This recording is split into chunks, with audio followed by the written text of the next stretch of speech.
Hello everyone, আসসালামু আলাইকুম। I hope আপনারা সবাই ভালো আছেন। আমিও আলহামদুলিল্লাহ ভালো আছি। Welcome to my new blog জয়েরিয়াস এভরিডে এপিসোড। তো এই তো দেখতে পাচ্ছেন, সকাল সকাল ঘুম থেকে উঠেই আমি চলে গেলাম আমাদের ছাদ বাগানে। তো আমাদের গাছে মাসাল্লাহ এত পরিমাণ মালবেরি হয়েছে, একদম গাছে জায়গা নিতেছিল না, গাছ থেকে পড়ে যাচ্ছিল। আর এই মালবেরিগুলি এত পরিমাণ মিষ্টি, মানে টক মিষ্টি মিলানোই ছিল। তো আমরা মাসাল্লাহ একদম খেয়ে শেষ করার মতো না। তো আমাদের ছাদ হচ্ছে সেই 7 তলার উপরে, মানে আমার শ্বশুর বাড়িতে। আর এই জন্য হচ্ছে এভরিডে ছাদে ওঠা হয় না। তো ওই দিন আমি আমার শাশুড়ির কথায় ছাদে উঠলাম। আর উঠে দেখি এত সুন্দর মালবেরি, মানে বাসায় তো আনা হয়, আমার খাওয়াও হয়, বাট ছাদে উঠে ওই দিন দেখলাম। আর দেখেন গাছে অনেকগুলি টমেটোও হয়েছে, বাট টমেটোগুলো তখনও কাঁচা ছিল, পাকে নাই। আর এখানে হচ্ছে লেবু হয়েছে। আর এই তো মালবেরি এখন হচ্ছে গাছ থেকে পেড়ে ডিরেক্ট হচ্ছে আমি খাবো। অলমোস্ট তখন অনেকগুলি খেয়ে ফেলছি, তো ভিডিও করা হয় নাই। তো এই তো আপনাদেরকে দেখাই, তো এগুলি হচ্ছে পাকা, একদম কালো কালোগুলি হচ্ছে একদম পাকা আর প্রচুর মিষ্টি। তো এই তো আমি হচ্ছে খাচ্ছিলাম, আর এগুলো একদম রক্তের মতো, মানে আনারের মতো। তো এই গাছটা হচ্ছে আমার দেবর নিয়ে আসছিল বৃক্ষ মেলা থেকে, একদম ছোট ছিল। আর গাছটা লাগানোর পর দেখেন মাশাল্লাহ এত এত মালবেরি, খেয়ে শেষ করার মতো না। আর এটা হচ্ছে আল্লাহর একটা রহমত।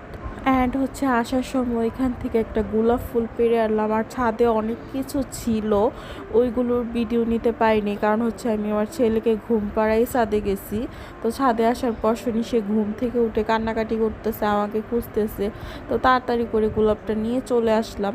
তো যাই হোক, এটা হচ্ছে দুপুরবেলা, দুপুরে আমি হচ্ছে ক্লাসে যাব। তো ওই দিন হচ্ছে ওকে নিয়েই হচ্ছে ডিরেক্ট ক্লাসে আসলাম। তো এই তো আসার পর দেখি কেউই আসে নাই, আমি সবার ফার্স্টে চলে আসি, যেহেতু বাচ্চা নিয়ে আসছি একটু তাড়াতাড়ি হচ্ছে চলে আসছিলাম। তো এই তো আমরা হচ্ছে মা ছেলে বসে আছে, আমার ছেলেকে মিট বক্স কিনে দিলাম, সে ওইটা খেলো।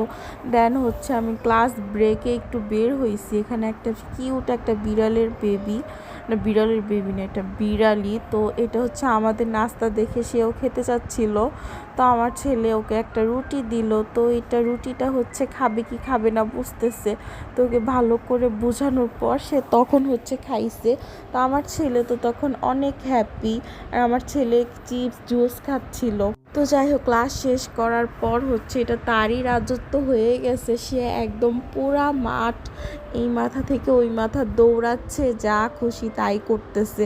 ওকে হচ্ছে কন্ট্রোল করে যাচ্ছিল না, মানে খোলা মাঠ পাইলে বাচ্চাদের যা অবস্থা হয়।